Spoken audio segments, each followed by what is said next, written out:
नहमदुहु व नुसल्ली व नुसल्लिमु अला रसूलिहिल करीम अम्मा बाद फ़अऊज़ु बिल्लाहि मिनश शैतानिर रजीम बिस्मिल्लाहिर रहमानिर रहीम।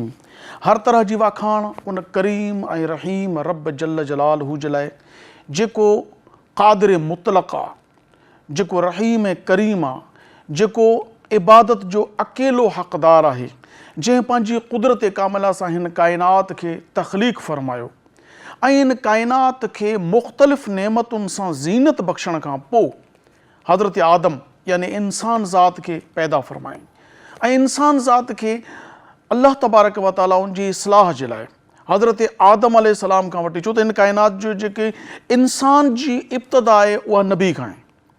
इंसान ज़ात जी इब्तिदा नबी ऐं रसूल, पहिरियों रसूल बि हज़रत आदम अलैहिस्सलाम, पहिरियों नबी बि हज़रत आदम अलैहिस्सलाम, यानी इंसान जी शुरूआत इस्लाम खां आहे।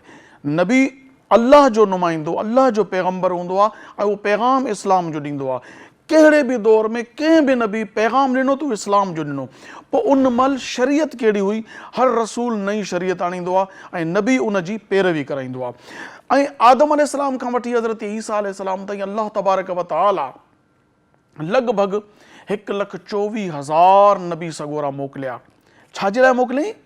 इहे इंसान सां अल्लाह जो प्यार त इंसान खे सुधारियो, इंसान जी इस्लाह करियो, इन जूं बुरायूं ख़तमु करियो, इन जे अंदरि भलाई पैदा थिए, ताकी जॾहिं मुंहिंजी बारगाह में इंसान रुजू करे पहुचे त अछो उजरो हुजे, गुनाहनि खां, नाफ़रमाननि खां पाक हुजे, साफ़ हुजे।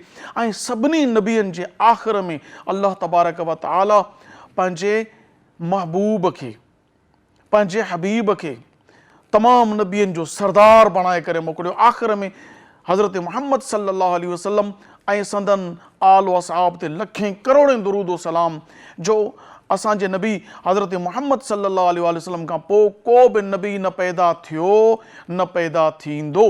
हा, हज़रत आदम अलैहिस्सलाम, हज़रत ईसा अलैहिस्सलाम ईंदा, उहे पैदा न थींदा, पैदा थी चुका आहिनि, उहे आसमाननि ते खैं उन बाद में ईंदा, पोइ बि पंहिंजी नबूअत जो ऐलान न कंदा। नबूअत मुहम्मदी, कलिमा मुहम्मदी आला साहिबा सलातो वसलाम जी दावत ॾींदा। त पोइ हज़रत मुहम्मद सल्लल्लाहु अलैहि वसल्लम ताईं जेको पैगाम आयो, इन समूरो जेको न अमानत हुई। छा हुई? अमानत। कहिड़ी? ला इलाहा इल्लल्लाह। आदम अलैहिस्सलाम खां वठी आख़िरी नबी हज़रत मुहम्मद सल्लल्लाहु अलैहि वसल्लम ताईं इहा अमानत अल्लाह जी तरफ़ां ॾिनी वई ऐं उहा पहुचाई वई, हक़ अदा कयो वियो ऐं फरमायो त वमा अलैना इल्लल बलागुल मुबीन, असां ते नाहे पर खुलियल पहुचाइणु, साफ़ लफ़्ज़नि में, को मुंझारो न आहे, कोई बहाम न आहे। इहा अमानत पहुचाई वई ऐं अमानत जेका पहुचाई वई, उन अमानत खे मुकमल तौर ते हाणे अॻिते पहुचाइणु कंहिंजी ज़िमेदारी आहे? अमानत हूंदी छा आहे? अमानत जी पूरो करण ते इनाम छा मिलंदो? अल्लाह तबारक व तआला जल्ल जलालहू छा इरशाद फ़रमायो ऐं नबी करीम अलैहिस्सलातु वस्सलाम छा इरशाद फ़रमायो? इहे सभु शयूं अवां सिंध टीवी जा नाज़रीन ऐं सामईन जेको प्रोग्राम ॾिसी रहिया आहियो रोशनी जी वाट, इन में अॼु अवां जे आॾो पेश कंदासूं। सभ खां पहिरीं तारुफ़, आउं आहियां अवां जो मेज़बान अबुल हसन अब्दुल ख़ालिक़ क़ादरी। रोज़ानो जीअं अॼु बि सुबुह सां अवां जी ख़िदमत में नज़रुनि सां हाज़िरी ॾियण जो शरफ़ हासिल करे चुको आहियां। हाणे इन खां अॻु में जो आऊं प्रोग्राम खे अॻिते वधायां, पहिरीं इंट्रोडक्शन थी वञे त अॼोकी हिन भलारी महफ़िल असांजी महफ़िल आहे। तव्हां हितां वेही ॾिसो था, असां तव्हांखे टेलीविज़न जी स्क्रीन तां या यूट्यूब चैनल तां या फेसबुक जे पेज तां अवां जी ख़िदमत में हाज़िरी ॾियूं था। इहा बि असांजी हिकिड़ी महफ़िल आहे। अल्लाह तबारक व तआला अॼोको ॾींहुं बल्कि समूरी ज़िंदगी अव्हां जे बचड़नि, अव्हां जे वालिदैन, अव्हां जे घर भातियुनि, अव्हां जे समूरे ताल्लुक़दारनि ते ख़ासि रहमतुनि ऐं बरकतुनि जो नुज़ूल फ़रमाए ऐं असां जेके हिते मौजूदु आहियूं ऐं परदे जे पुठियां जेके असांजे हिन प्रोग्राम में असांजो साथ ॾियनि था, असांजा कोऑर्डिनेटर आहिनि या असांजा प्रोग्राम मैनेजर आहे या डायरेक्टर आहे या प्रोड्यूसर आहे, जेके बि ख़िदमत कनि था, यकीन कयो इन जी ख़ुशि नसीबी आहे जेके अल्लाह ऐं उन जे रसूल सल्लल्लाहु अलैहि वसल्लम जे पैगाम खे आम करण जे लाइ पंहिंजो ख़िदमतूं पेश कनि था। ख़ुशकिस्मती आहे उन्हनि जी बि, असांजी बि, तव्हां नाज़रीन जी बि जो अहिड़े भलारे प्रोग्रामनि में तव्हां असां सभु शामिल आहियूं। अॼोके इन भलारे प्रोग्राम में बाबरकत महफ़िल में जन महिमान असांखे जॉइन कयो आहे। उन्हनि मज़ा सभ खां पहिरीं सिंध जे मारूफ़ ऐं मशहूर आलिम दीन जेके मुख़्तलिफ़ प्रोग्राम्स में अवां ॾिठो हूंदो, हाफ़िज़ अल्लाह बख़्श क़ादरी साहब, अस्सलाम वालेकुम। वालेकुम सलाम व रहमतुल्लाह। अवां जी महिरबानी, अवां तशरीफ़ वठी आया, अल्लाह पाक अवां खे जज़ाए ख़ैर अता फ़रमाए।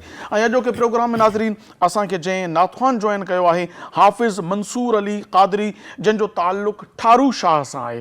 अस्सलाम वालेकुम। वालेकुम सलाम। अवां जी महिरबानी जनाब, अवां तशरीफ़ वठी आया। सो नाज़रीन, बिला ताख़ीर सभ खां पहिरीं असां अल्लाह तबारक व तआला उन जे रसूल सल्लल्लाहु अलैहि वसल्लम जी वाखाण सां इब्तिदा कंदा आहियूं। त आउं गुज़ारिश कंदुसि हाफ़िज़ मंसूर अली क़ादरी साहब खे त हू अल्लाह तबारक व तआला जी हम्द पेश कनि। अल्लाहुम्मा सल्ली अला सय्यिदिना व मौलाना मुहम्मद व बारिक व सल्लम अलैहि। तमाम अल्लाह जी बेहतरीन हम्द बारी ताला पेश किया दो। अल्लाहु अल्लाहु अल्लाहु अल्लाहु अल्लाहु अल्लाहु अल्लाहु अल्लाहु ला इलाहा इल्लल्लाह ला इलाहा इल्लल्लाह ला इलाहा इल्लल्लाह आमन्ना बिरसूलुल्लाह।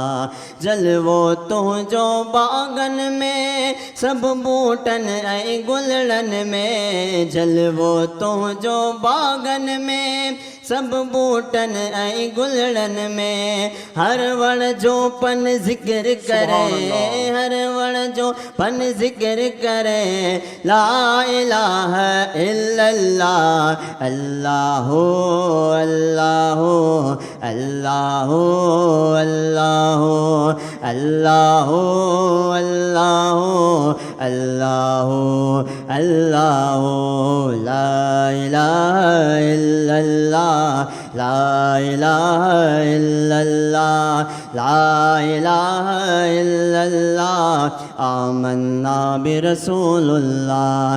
प्यारा मौला ईद करा पंहिंज नबी जी दीद करा, प्यारा मौला ईद करा पंहिंज नबी जी दीद करा, बस हीअ नेमत दिल थी घुरे, बस हीअ नेमत दिल थी घुरे, ला इलाहा इल्लल्लाह अल्लाहु अल्लाहु अल्लाहु अल्लाहु अल्लाहु अल्लाहु अल्लाहु अल्लाहु ला इलाहा इल्लल्लाह ला इलाहा इल्लल्लाह ला इलाहा इल्लल्लाह आमन्ना बिरसूलुल्लाह। पंजतन जो मां खादिम आया मौला अलीअ ते जान दिया, पंजतन जो मां खादिम आया मौला अलीअ ते जान दिया, विरद ज़बान ते छो न हुजे, विरद ज़बान ते छो न हुजे, ला इलाहा इल्लल्लाह अल्लाहु अल्लाहु अल्लाहु अल्लाहु अल्लाहु अल्लाहु अल्लाहु अल्लाहु ला इलाहा इल्लल्लाह ला इलाहा इल्लल्लाह ला इलाहा इल्लल्लाह आमन्ना बिरसूलुल्लाह। अल्लाहु अल्लाहु अल्लाहु अल्लाहु अल्लाहु अल्लाहु अल्लाहु अल्लाहु। माशाअल्लाह अब्दुल करीम बहलीम साहब जो लिखियल कलाम पेश करण जी सआदत हासिल कई, जेको अल्लाह तबारक व तआला जी हम्द ते मबनी हो।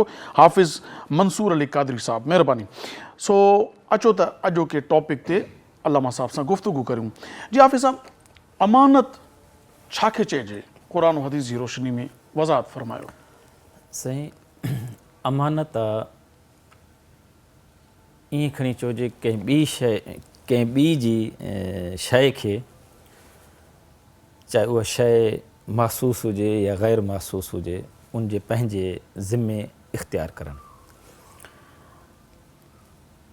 हिकु आहे शइ अल्लाह तबारक व तआला जी अमानत, हिकु आहे उन जी मख़लूक जी अमानत।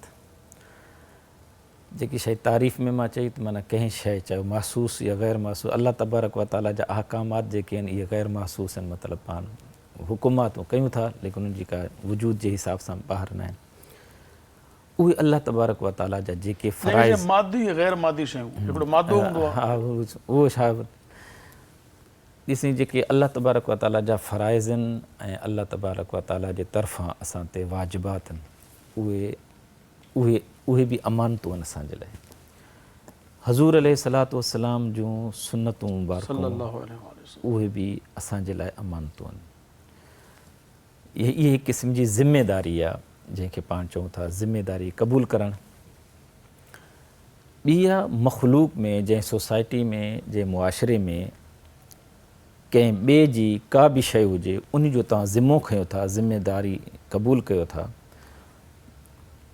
उहा वजूदी तौर ते मां जीअं तव्हां लफ़्ज़ मादी जो फरमायो आहे, पैसा आहिनि, अटो आहे, गाॾी आहे, मकान आहे, मादो रखे थी का बि शइ आहे जी, लेकिन ज़िमेदारी उन जी हिफ़ाज़त जी आहे, यानी उन जी हिफ़ाज़त करणी आहे ऐं उन तसरुफ़ जी इजाज़त न आहे। इहो पोइ अॻिते अची वेंदो, कंहिं शयुनि में तसरुफ़ जो बि थोरो थींदो आहे, या त उन जी ज़िमेदारी ईअं या न उन जी असांखे हिफ़ाज़त करणी आहे हेसि ताईं। हाणे जॾहिं पाण इन में थोरो थोरो मुख़्तलिफ़ शयुनि जे तरफ़ वेंदासीं त हिकिड़ो माण्हू हूंदो बतौर सोन अमानत रखी वेंदो आहे। हाणे उनमें तसरुफ़ कहिड़ी शइ जो थी सघे थो, माना पाए सघे थो या रखी सघे थो या कंहिंखे ॾेखारे सघे थो या लिकाए करे महफ़ूज़। उहो उन टाइम जॾहिं हू अमानत कंहिं ॿिए खां वठे थो त उन सां वक़्तु जेकॾहिं उनखे चवे त हे सिर्फ़ु महफ़ूज़ लिकाए करे रखणी आहे या कंहिंखे ॿुधाइणो बि आहे, इन जी बि इजाज़त आहे, उहो ॾिए थो इजाज़त, भले तव्हां ॿुधाए सघो था या तव्हांखे कंहिंखे ॾेखारे सघो था, कॾहिं ज़ेवर तव्हां पाए बि सघो था। इहा हिकु क़िस्म जी हुन रखे थो हिफ़ाज़त जे लाइ, लेकिन होॾो इजाज़त मिली वई तसरुफ़ करे सघे थो। ॿी इन में वरी अमानत में ॿी शइ बि ईंदी आहे त कॾहिं कॾहिं अमानत तव्हां पाण वटि रखो, लेकिन उन ते तव्हां उन जी हिकु पाण लफ़्ज़ चऊं उजरत जो यानी मुआवज़ो बि उनखे वठी सघो था। भई हे शइ मां तव्हांखे बतौर अमानत ॾियां थो, हिन जी मां तव्हांखे एतिरी शइ ऐं जो एतिरा पैसा या फलानी शइ इन जी उजरत में ॾींदुमि, तव्हां इनखे महफ़ूज़ कजो, छो त हुन पंहिंजो टाइम उनमें इन्वेस्ट कयो आहे। हाणे उनमें इहे हिकु सारो माहौल जेको हले थो न, हिकिड़ो ॿिए शइ जी मिल्कियत ॿिए जी आहे, ॿिए जे हवाले करे थो मालिकाना हुकूक सां न, सिर्फ़ु बतौर अमानत हिफ़ाज़त जे लाइ। ठीकु आहे।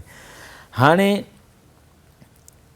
इन में ख़ासि तौर ते असां जेको मुआशिरे में शयूं हलनि थियूं अॼुकल्ह अमानत में, उहा इहा अमानत असां किराए ते जॾहिं कंहिं फ्लैट में या बंगले में या घर में उहो हूंदो असल में मालिक जी मिल्कियत हूंदी आहे, उहा हिफ़ाज़त जे लाइ हूंदी आहे, लेकिन असां उन खां उहा शइ बतौर अमानत वठी करे उन खे ॾियूं था। हाणे इन घर जी असां ते हिफ़ाज़त लाज़िम आहे, उन खे छेड़छाड़, उनजो कलर, उन ते लीका न आहिनि पहिरियां या उनजो दरवाज़े जो जेकी शइ आहे असांखे उनजी हिफ़ाज़त करणी आहे, हिकु क़िस्म जी अमानत में ईंदी आहे।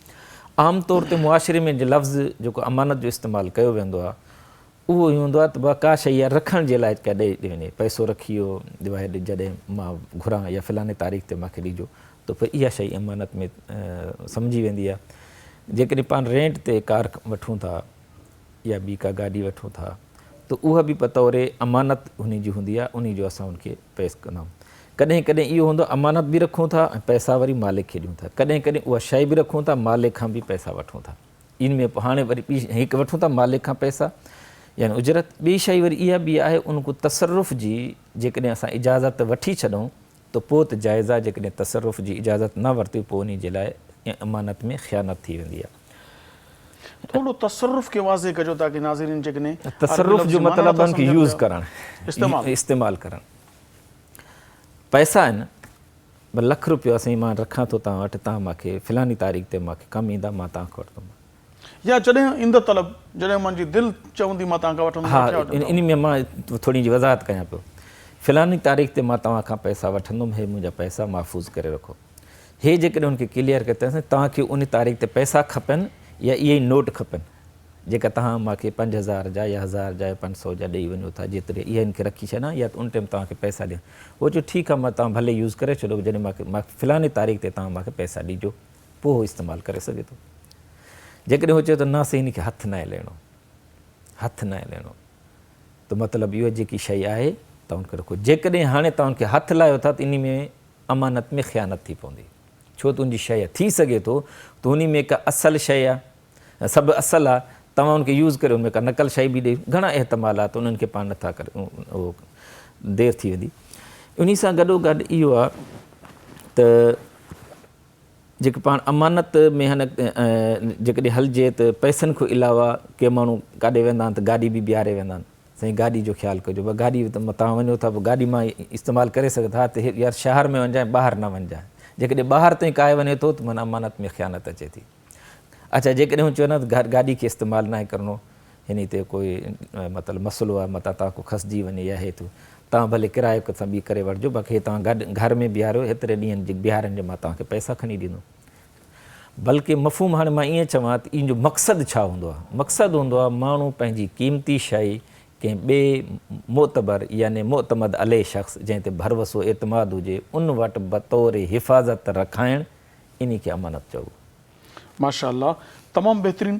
अलामा साहब, हाणे वक़्तु थियो आहे ब्रेक जो, असां ब्रेक वठूं था पिया, नंढड़ी साई, इहो सिलसिलो वरी इतां ई कंटिन्यू करियूं था। नाज़रीन, नंढड़ी साई आहे, इजो था वापसि वरूं, ॾिसंदा रहो सिंध TV, प्रोग्राम आहे रोशनी जी वाट।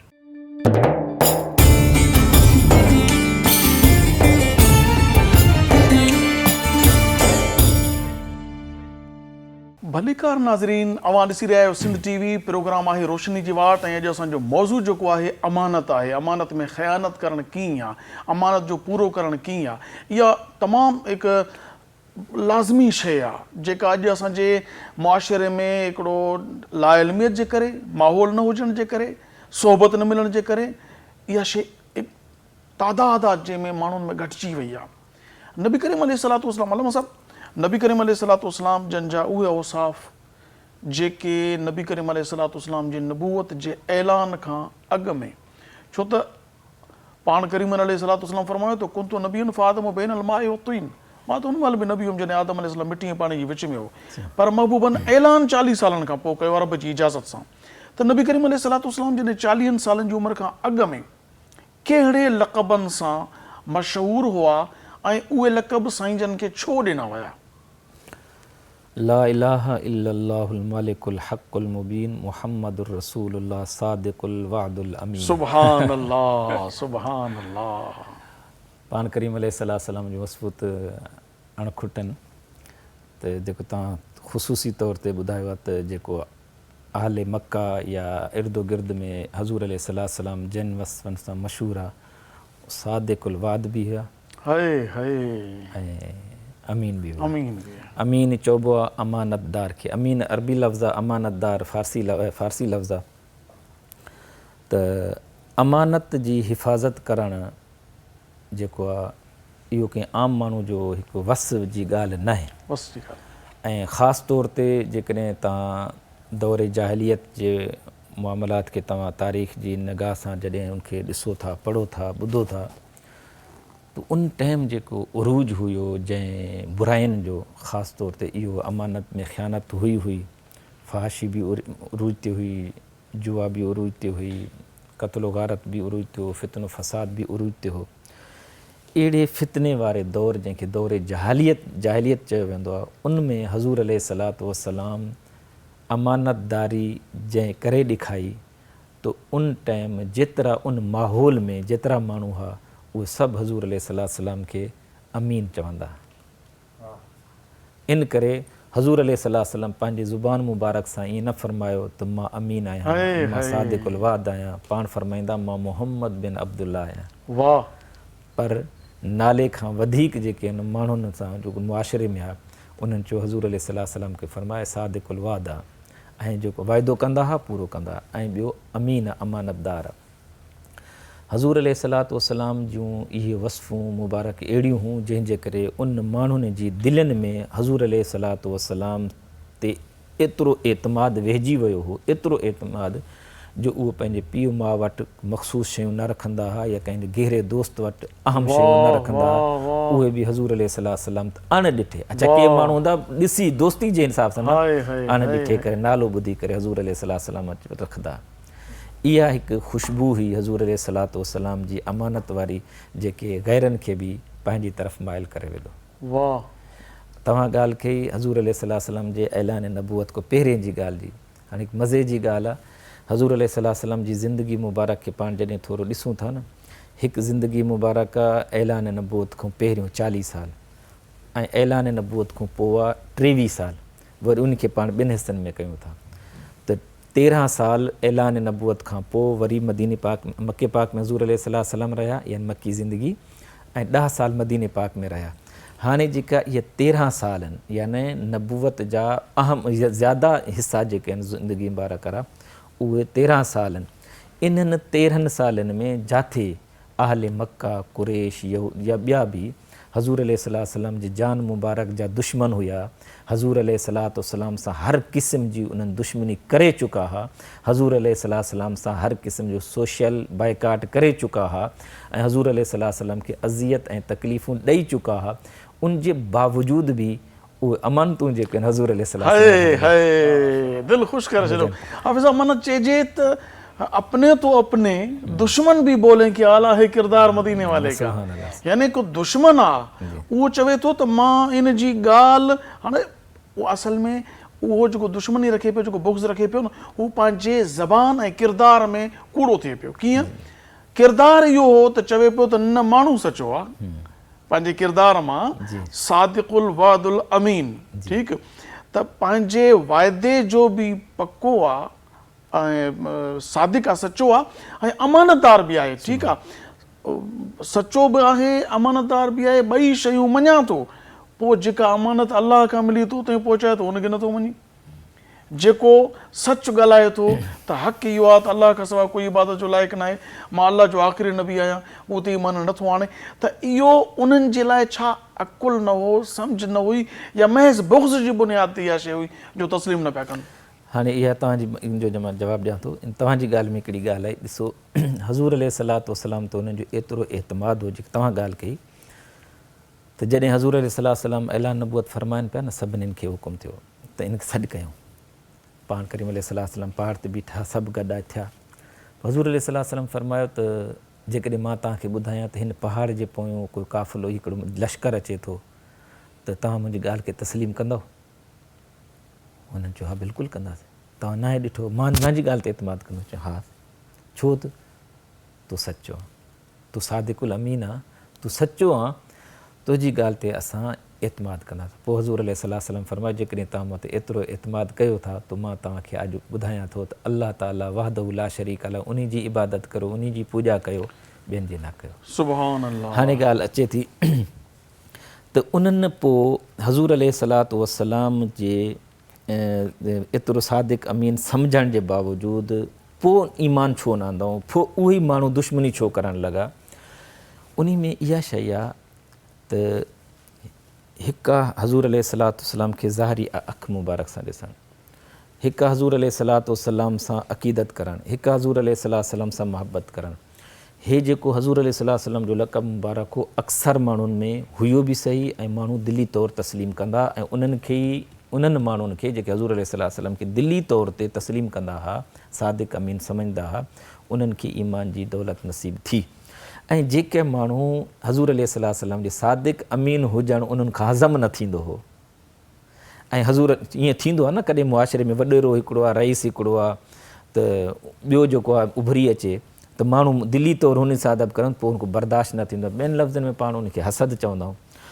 त उहा शइ जंहिं माण्हू जी दिलि में हुई, त उन्हनि हज़ूर अलैहिस्सलाम सां हज़ूर अलैहिस्सलाम ते ईमान न आंदो। हा, वक़्ती तौरु ईअं माण्हुनि जे साम्हूं चई वठंदा हुआ, लेकिन दिली तौरु न चवंदा।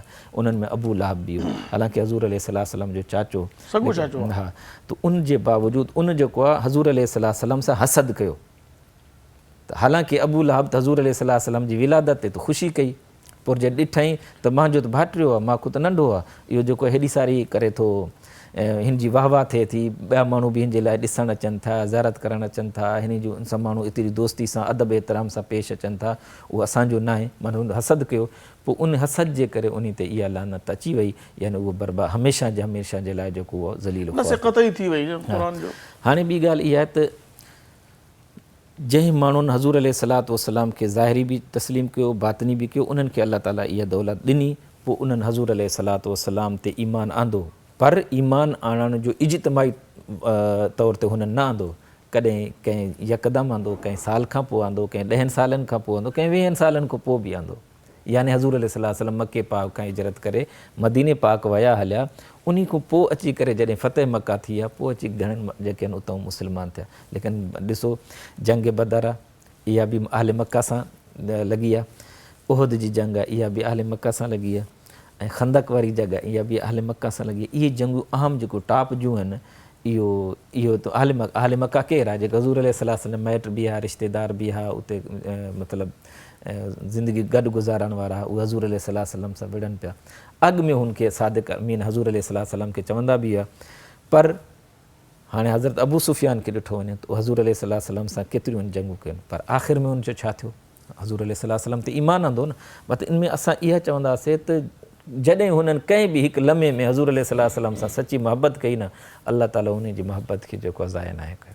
सुभान अल्लाह। पर हज़ूर अलैहि जूं औसाफ़ मुबारक तमामु घणा आहिनि, जेको तव्हां ॿुधायो था त हज़ूर अलैहि खे सादिक़ुल अमीन 40 सालनि जी ज़िंदगी मुबारक में चयो वियो, इन खां अॻु में बि चयो वियो, यानी ऐलान नबूअत खां अॻु में त हज़ूर अलैहि जी इहा वस्फ़ इहा कंहिंजी ॾिनल न हुई, बल्कि हिकु किरदारु हो जेको हज़ूर अलैहि पेश फ़रमायो ऐं माण्हुनि जी ज़ुबानुनि में निकितो त हज़ूर अलैहि अमीन आहिनि। अच्छा, नबूअत जे ऐलान खां पोइ बि इहो सिलसिलो बरक़रार रहियो? हा, हज़ूर अलैहिस्सलाम जॾहिं ऐलान नबूअत फ़रमायो, जॾहिं दुश्मन थी विया, जॾहिं हुज़ूर फरमायो त तव्हां जिन जी अलाह खां सवाइ इबादत कयो था उहो ग़लति आहे, हिकु ई माबूद आहे। हाणे जॾहिं उन्हनि चयो त असांजे ख़ुदानि खे कूड़ो थो चए पियो, छा उन वक़्त ताईं बि उनजी कैफ़ियत इहा हुई या उन खां पोइ फिरी विया त न? हाणे न उन जो त मां तव्हांखे ॿुधायां जिते उन्हनि जी दुश्मनी बि हले पई, उहे हज़ूर अलैहिस्सलाम अमानत जेकी आहे उनजे बावजूद बि हज़ूर अलैहिस्सलाम वटि रखंदा। उन जी हिकिड़ी आम मिसाल आहे, मशहूरु आहे, तव्हांजो ज़हन बि शायदि अची वेंदो। जॾहिं हज़ूर अलैहिस्सलाम 53 साल मके पाक में ज़िंदगी मुबारक गुज़ारी, अल्लाह ताईं जो हुकुम थियो या रसूल हाणे तव्हां हिजरत कयो। हिजरत वारी राति जॾहिं हज़ूर अलैहिस्सलाम पंहिंजे बिस्तर मुबारक ते, हिजरत उन राति लाज़मी छो थी त उन्हनि पूरो प्लान ठाहियो त अॼु राति असां हज़ूर अलैहिस्सलाम खे बिस्तर मुबारक ते ई शहीद करे छॾींदासीं। पर हज़ूर अलैहिस्सलाम पंहिंजे सौट सैयदना मौला अली मुश्किल कुशा शेर ख़ुदा करमुल्लाह वजहुल करीम खे पंहिंजे बिस्तर मुबारक ते सुम्हारियो। ऐं सुम्हारियो छाजे लाइ? हाणे वॾी ॻाल्हि इहा आहे त मौला अली खे फरमायो तव्हां हिते सुम्हो, या रसूल तव्हां हिजरत करो था त मूंखे छो था छॾी वञो, मूंखे बि गॾु वठी वञो, नंढे लाइ खां वठी पालियो बि तव्हां आहे, पहिरियों मुस्लमान तव्हां त ईमान आणण वारो बि मां आहियां, या नंढपण में तव्हां सां गॾु नमाज़ बि पहिरियों मां ई पढ़ी आहे, ख़ुसूसियात न, मां तव्हांजो सौटु आहियां, मुंहिंजे अबू तालिब जो मां पुटु आहियां, तव्हां मूंखे अहिड़े हालात में छो था छॾी वञो? हज़ूर अलैहिस्सलाम फरमायो त माण्हुनि जूं अमानतूं मां वटि रखियूं आहिनि, अल्लाह इहे अदा करणियूं आहिनि। तोड़े पंहिंजे ईअं सम्झो त सॻे सौट जंहिंखे मवाख़ात मदीना में भाउ जो लक़ब ॾिनऊं, उन जी जान ख़तरे में विझी बि अमानत पंहिंजी पूरी पुॼायूं, मथां कोई चए त यार अहिड़े हालात में अमानत में ख़यानत नऊज़ बिल्लाह। हाणे इन में इहा ॻाल्हि थिए थी त जेकॾहिं हज़ूर अलैहिस्सलाम वटि ऐलान नबूअत खां बाद इहे शायदि इहो लक़ब जेको अमानत वारो इहो ऐलान नबूअत खां पहिरें जो आहे, पोइ जो नाहे, पोइ ते मतिलबु ख़तमु थी वियो या सल्ब करे छॾियो, न उन जो त सबूत मौजूदु आहे त 13 साल पोइ बि हज़ूर अलैहिस्सलाम वटि अमानतूं रखंदा रहिया, ऐं हज़ूर अलैहिस्सलाम एतिरो उन जे बावजूद बि पाण क़बूल बि फरमाईंदा रहिया ज़िम्मेदारी, चाहे तव्हां दुश्मन हो, तव्हांजी माल जी तव्हांजी शइ जी हिफ़ाज़त मां मुहम्मद सल्लल्लाहु अलैहि वसल्लम, ऐं उन जो पूरो तरीक़े सां तव्हांखे, ऐं इन में वॾो असांखे सबक़ु मिले थो, अहिड़े ॾुखे दौर में ऐं अहिड़े ॾुखे मरहलनि में ऐं अहिड़े ॾुखियनि हालातनि में हज़ूर अलैहिस्सलाम अमानत जी केॾी पासदारी फ़रमाई आहे। इहो तव्हां असांजे लाइ केॾो वॾो अहम सबक़ु आहे। असां पहिरीं ॻाल्हि आहे त असां अमानत कंहिंजी वठूं त असां सम्झूं त असां पूरी करे सघूं था, ठीकु आहे। जेकॾहिं तव्हां अमानत रखो था, वरी उनखे बाहिफ़ाज़त तरीक़े सही तरीक़े सां वापसि करे छॾियो था त तव्हांजे लाइ वरी ॿ अजर थी वञनि था। हिकु त उनखे बाहिफ़ाज़त मोटाए ॾिनी, ज़िमेदारी क़बूल कई, ऐं हिकु भाउ खे तव्हां आसानी यानी सहूलियत ॾिनी, उन जो अजर तव्हांखे अल्लाह ताला अता फ़रमाईंदो। अल्लाह ताला क़ुरान पाक में फ़रमायो इन्नल्लाह यअमुरुकुम अन तअद्दुल अमानाति इला अहलिहा, अल्लाह ताला तव्हांखे हुकुम ॾिए थो, इन्नल्लाह, अल्लाह ताला ताक़ीद सां फ़रमाए थो, बेशक यकीनी ॻाल्हि आहे, अल्लाह ताला जो तव्हांखे हुकुम आहे, तव्हां जेकॾहिं अमानतूं क़बूल करे वरितियूं आहिनि, ज़िमो उन जो खणी चुका हो, उन जी हिफ़ाज़त जो, त हाणे उन खे उन पूरे हिफ़ाज़त सां उन जे अहल यानी जेके उन जा मालिक आहिनि उन्हनि जे तव्हां हवाले कयो, इन ई तव्हांजी ज़िमेदारी आहे। हाणे होॾी छा थियो त अलाह ताला जो हुकुम आहे, असां अलाह ताला जो हुकुम जी तामील कईसीं त असांखे हेॾो बि सवाबु मिलंदो, होॾो बाने जी दिलि बि ख़ुशि थी वई। ऐं इन मूं अमानत जे लाइ असांजो ईअं चऊं त जेकॾहिं असां कंहिं बि माण्हू जी, चाहे दोस्त जी, दुश्मन जी, पाड़े वारे जी, मुस्लिम नॉन मुस्लिम जी, कंहिंजी बि का शइ बतौर अमानत हिफ़ाज़त सां रखी वापसि कयूं था त असां हज़ूर अलैहिस्सलाम जी सुन्नत ते बि अमल कयूं था। सुभान अल्लाह, सुभान अल्लाह। सुन्नत सिर्फ़ु ॾाढ़ी रखण त न आहे न साईं, सुन्नत सिर्फ़ु पटको ॿधण त न आहे, पटको ॿधण बि सुन्नत आहे, ॾाढ़ी सिर्फ़ु रखण न बि बस सुन्नत आहे। इहे सुन्नतूं हज़ूर असां त दुआ बि घुरंदाऊं ऐं ईअं घुरनि, या अल्लाह पंहिंजे हबीब अलैहिस्सलाम जी हर हिकु सुन्नत ते असांखे अमल करण जी सादत अता फ़रमा। यानी इहे सुन्नतूं आहिनि। असां मतिलबु ईअं छो त असां हिकु हे जॾहिं ॾाढ़ी रखूं था, पटको लॻूं था, असां हिकु मख़सूस तबिको थी वञूं था। हर ॾिसण वारो असांखे चए थो हे मौलवी आहे। असां चाहे मौलवी हुजूं या न हुजूं, ॾाढ़ी रखी से थियो असां छा चवंदासीं मौलवी आहियूं। मस्तूरुल हाल खे मतिलबु माण्हू इन सां छा आहे त असांखे जिते हिन सुन्नत जो असांखे पासदारी जो लिहाज़ कयूं था न, त हज़ूर अलैहिस्सलाम जी मुआमलात ज़िंदगी जेके उहे सुन्नतूं जूं असांजे लाइ वॾियूं अहम आहिनि। हिन हे ॾाढ़ी रखी सिर्फ़ु असां पाण खे फ़ाइदो ॾियूं था न, लेकिन अमानत रखी बाहिफ़ाज़त पहुचाए ॾियणु इहो असां माण्हुनि खे फ़ाइदो ॾियूं था। त असां कमु दुनिया में कमु अहम कहिड़ा आहिनि जेके तव्हांखे जो ज़ाहिरी ऐं बातिनी फ़ाइदो मिले, उहो आहे जेको तव्हां माण्हुनि सां भलाई कयो था, माण्हुनि जी जेतिरी तव्हां सहूलियत कयो था, माण्हुनि खे जेतिरो तव्हां सुखु ॾियो था, माण्हुनि जी तव्हां जेतिरी हेल्प कयो था, माण्हुनि सां जेतिरी तव्हां भलाई कयो था, उन में तव्हांजे लाइ वॾो फ़ाइदो आहे। महबूबन फरमान बशिरू वला तो नफ़िरू, माण्हुनि में ख़ुशख़बरियूं फैलायो, नफ़रत न फैलायो। सो नाज़रीन, वक़्तु थी वियो आहे हिकु ब्रेक जो। ज़रूरु सुबुह जो टाइम आहे, तव्हांजो बि कंहिंजो नाश्ते जो टाइम हूंदो, कंहिंजो कहिड़ो हूंदो, इहा विथी तव्हांजे लाइ बि ज़रूरी आहे, असांजे लाइ बि ज़रूरी आहे। थोरी विथी आहे जेको ज़रूरी कमकार आहे करे वठो। असां इजो था वापसि वरूं, ॾिसंदा रहो सिंध टीवी प्रोग्राम रोशनी जी वाट।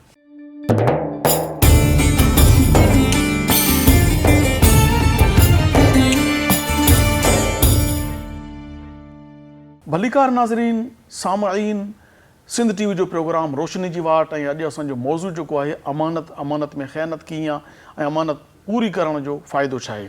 यकीनन तमामु बहितरीन अंदाज़ में हाफ़िज़ अल्लाह बख़्श कादरी साहब असांजे सवालनि जा जवाब ॾियनि था, ऐं तमामु हिकिड़े अहिड़े अंदाज़ में जो आम माण्हू बि जेके न ॿुधणु चाहे, ॿारड़ो हुजे, नंढो हुजे, वॾो हुजे, आसानी सां सम्झ में अची वेंदो। हाणे थोरो हिकु सुवालु अहिड़ो जेको थोरो ॾुखंदड़ आहे न, ज़रूरी आहे अहिड़ा सवालात बि थियणु घुरिजनि।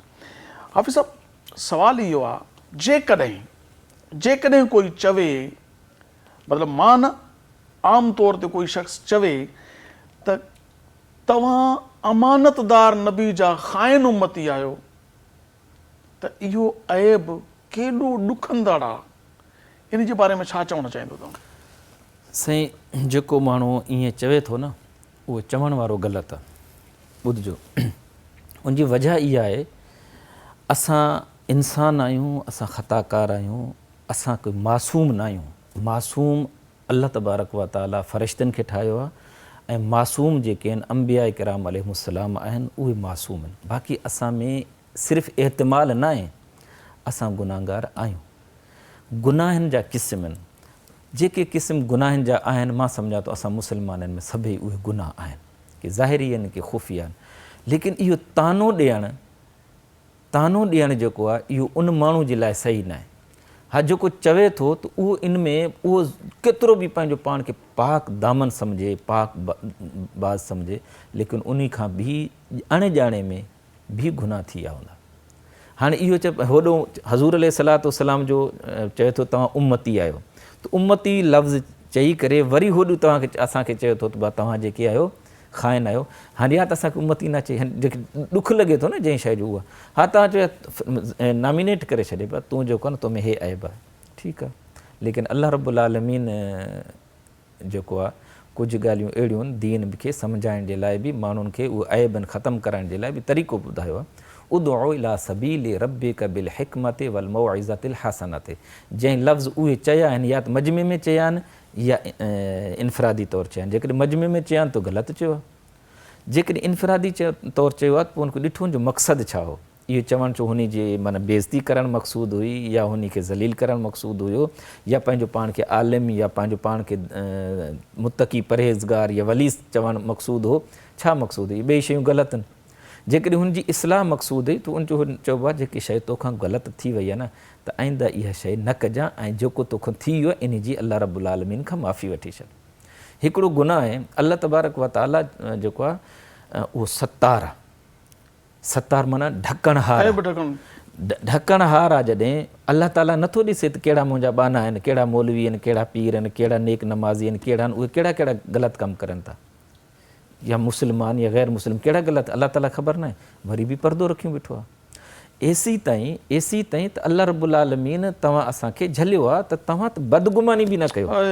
या अय्युहल्लज़ीना आमनू इज्तनिबू कसीरम मिन ज़न्नि इन बअद ज़न्नि इस्मुन, जे बदगुमानी बि न कयो, इहो गुनाह अथव। वला तजस्ससू, ऐं जासूस बि न कयो, त सियाडी बि न कयो त भई कहिड़ा कहिड़ा तनाई में अमल करे थो या इन जा जेके ग़लति कम आहिनि उहो कढूं त माण्हुनि में शेयर कयूं।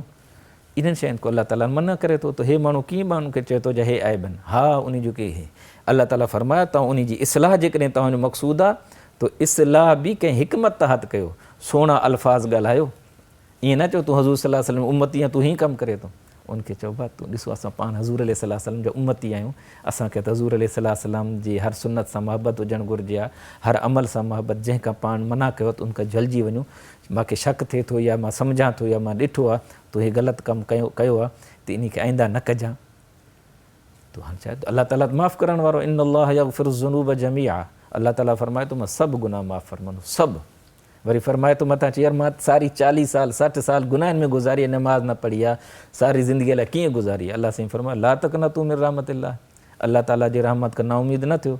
इन रहमती वासिआ, मुंहिंजी रहमत जेकी तमामु वसी आहे, तमामु वॾी आहे।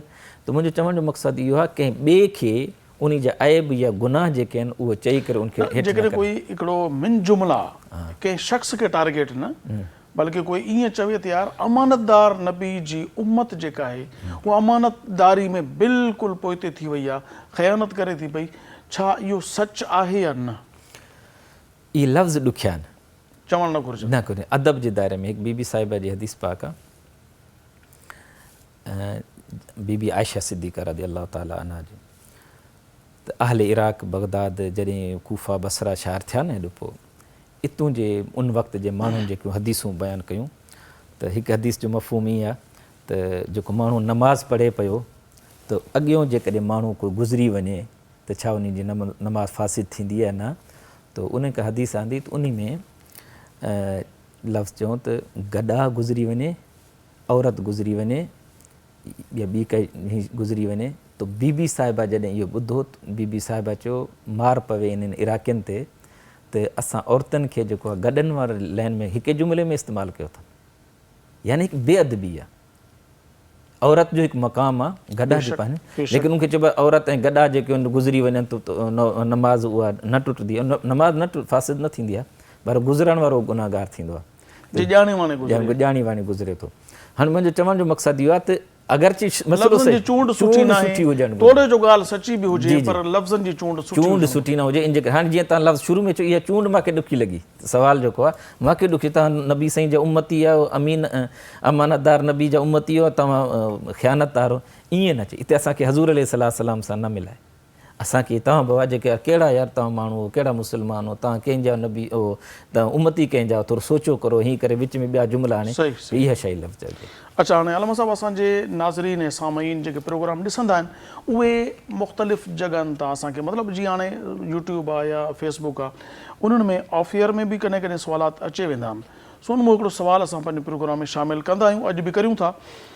जेकबाबाद खां अहसान अली क़ादरी जो सुवालु आहे त मुंहिंजो भाउ वॾो जेको हिन दुनिया में हो, उन कारोबार उहो हलाईंदो, मां नंढो हुउसि, उहो जॾहिं फ़ौत थी वियो जवानी में, त उनजे तॾहिं खां कुझु ॾींहं बाद में हिकिड़ो ॿारहाड़ी जो शख़्स आयो, अचे करे चईं त मूं तव्हांजे मरहूम भाउ वटि कुझु रक़म अमानत रखी त जॾहिं अन्न विकाणबो त मां इहे पैसा तव्हां खां वठी अन्न वठंदुसि ऐं वञे ज़मीन में छॾींदुसि।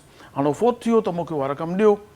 तंहिं ते उन्हनि चयो त तव्हां वटि को गवाह, चवणु लॻो मूं वटि गवाह न आहे, छो त मां हुन ते एतबार कयो, तव्हांजो जेको भाउ हो दीनदार नेक शख़्स हुयो, मां उनजी दीनदारी खां मुतमइन हुयुमि, अमानतदार हो, मां इहो मुसलसल कंदो रहंदो हुउसि, पैसा ॾींदो हुयुमि, जॾहिं ज़रूरत पवंदी वठी वेंदो हुउसि, बाज़ारि ईंदो हुउसि, मां ॿारहणी में रहंदो आहियां।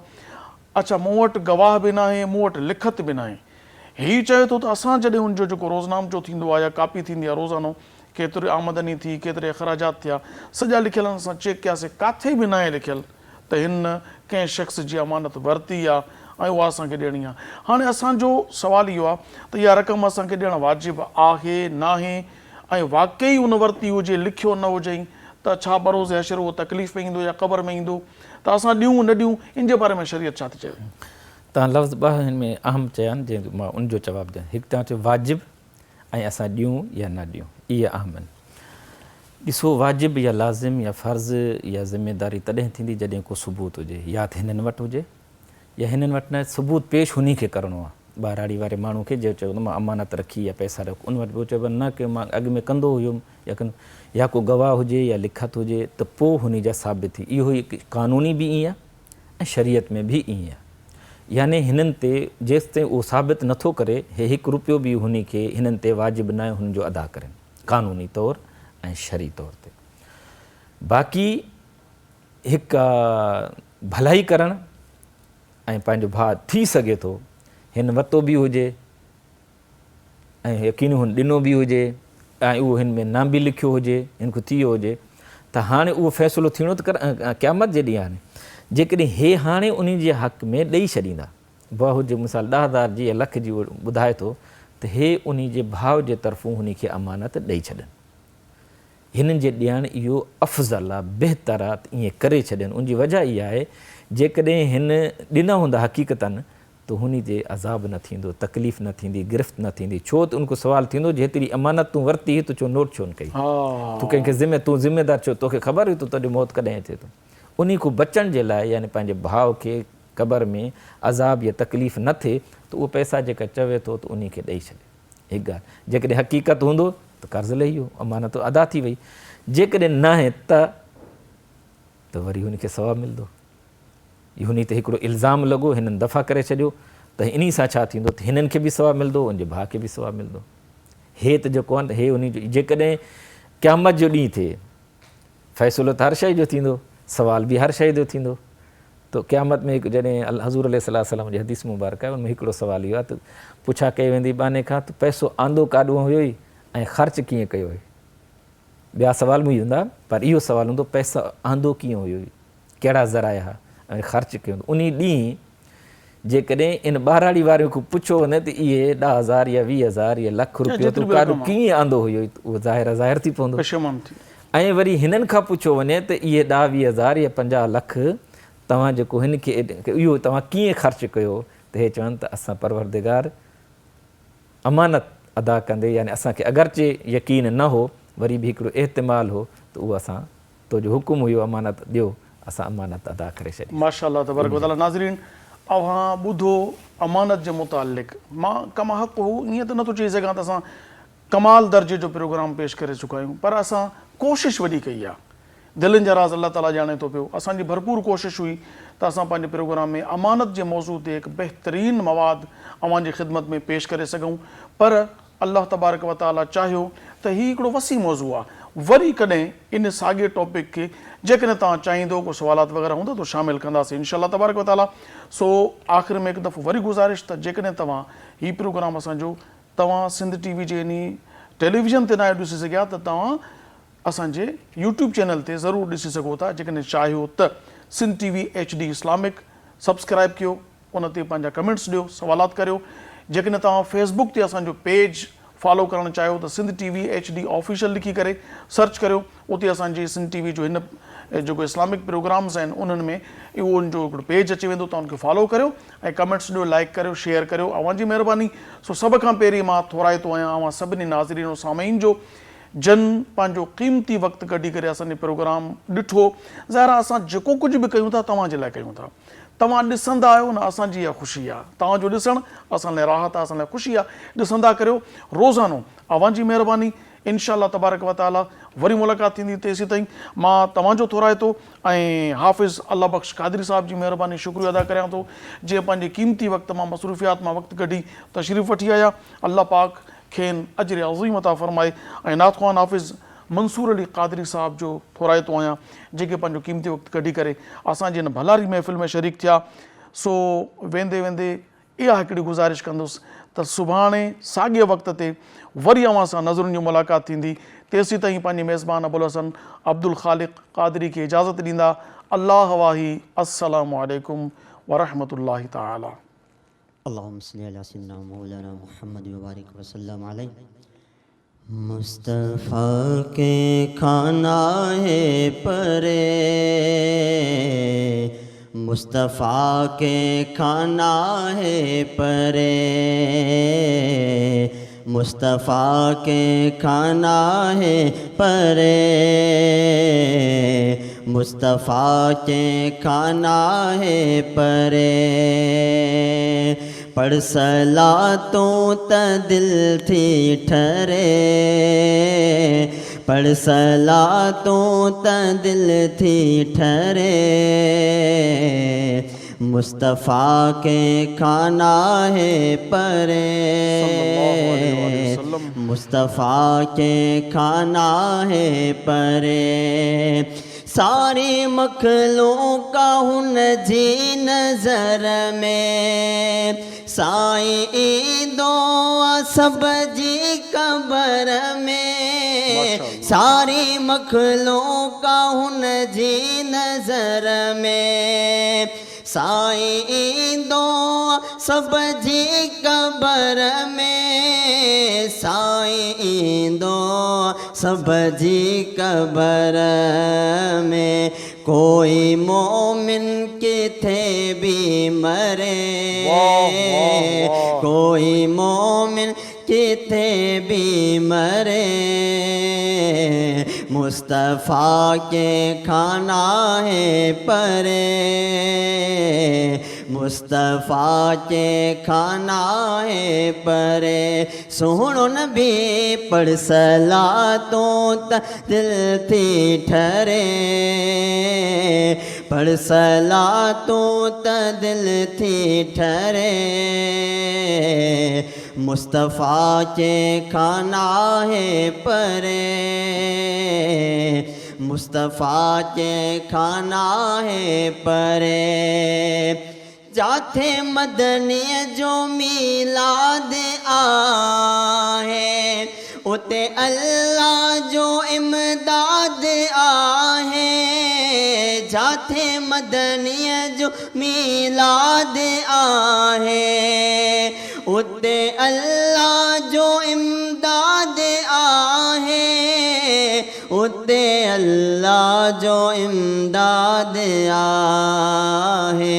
रब रहमत सां झोलियूं भरे, रब रहमत सां झोलियूं भरे, मुस्तफ़ा के खाना है परे, मुस्तफ़ा के खाना है परे।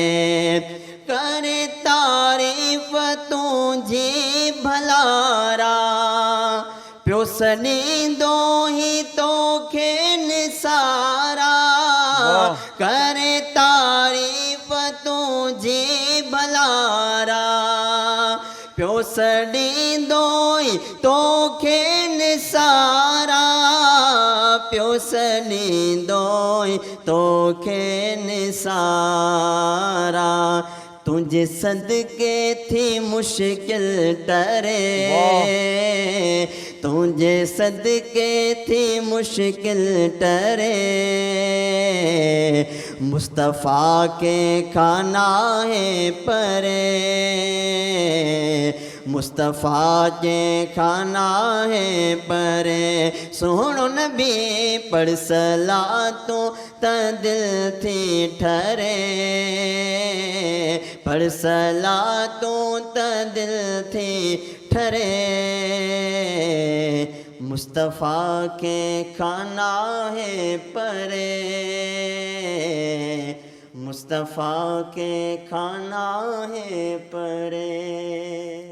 सब्सक्राइब करियो असांजो official YouTube channel Sindh TV HD Islamic ऐं वधीक अपडेट लाइ बेल आइकन ते क्लिक करियो।